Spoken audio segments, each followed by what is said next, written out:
The demographic shift that's occurring is a global phenomenon. People are retiring the world over because of the boomer generation moving to retirement. The number of workers per retiree is declining dramatically. Populations are ageing, government finances are being stretched, and they're trying to find ways to ensure that the general public is going to have the type of retirement lifestyle they expect. Most of the people who are shifting to the retirement phase or the phase of life where they choose not to work, a lot of them do not have anywhere near enough to live off.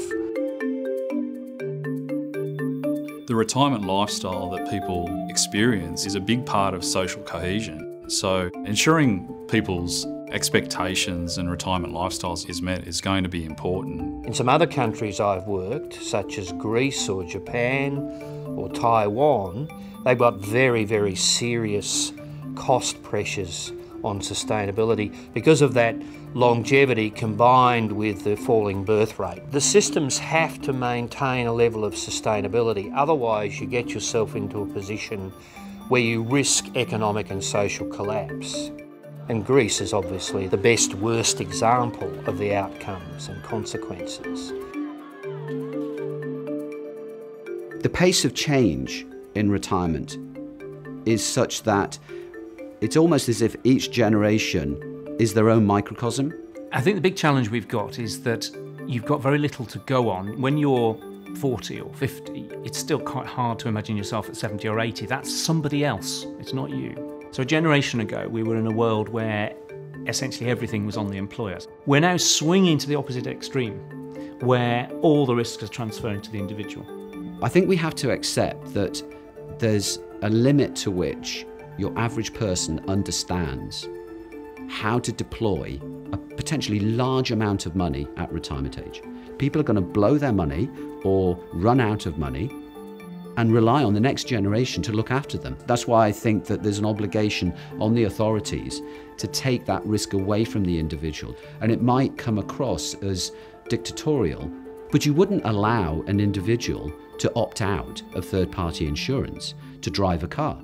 And similarly, I would say it's in the same category. You shouldn't allow individuals that degree of management and expose potentially the welfare state to the risk that people don't make the right decision. It creates actually a huge opportunity for the private sector and the sorts of institutions outside of government to step in and start offering better solutions. I think that there are innovations being introduced now that will essentially avert a crisis. I'm actually confident that the crisis can be averted. All of our analysis has shown that for people approaching retirement and then going into retirement, the most important choice that they can make is how they manage risk. So investing now has to include both asset management and risk management.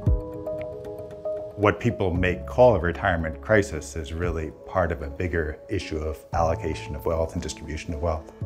Every society has enough wealth to provide for all the people, but there's really a matter of how is the wealth divided, how do we agree on how to divide the wealth between people generating the wealth and people who are now in retirement.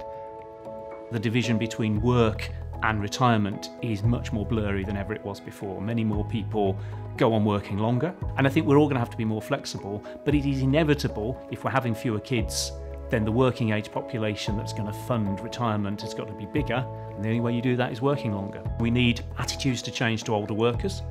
We need employers to see them as a benefit, not a burden.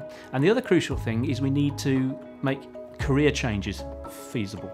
I think good employers will say, actually, you work for my firm, I'll put you in a pension where you don't have all of this risk and volatility, where actually I'll smooth some of this. If you offer not very good pension provision, then your workers won't be able to afford to retire.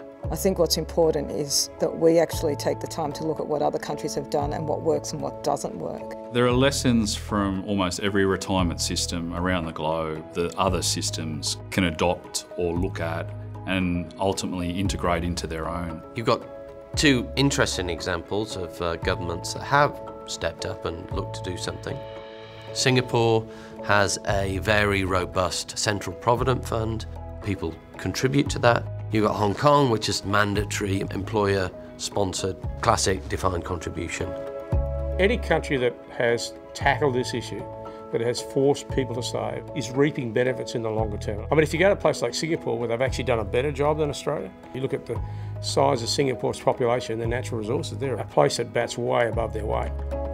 I think Australia's doing quite well. The rest of the world's probably got a lot to learn. Budget deficits in a lot of countries are still pretty high. A lot of their pension liabilities, if you like, remain unfunded. The superannuation system here in Australia, when compared to the 401k system in the United States, is going to deliver much better outcomes. Out of necessity, areas such as the US and Europe will come up with smarter solutions because people don't have as much saved. They will have to come up with smarter solutions. We have the luxury of having this pot of money called superannuation. We can be a bit more lazy about it. You can't in Europe or the States. Retirement ought to be the time when you have choices. It ought not to be the time when you're scraping by.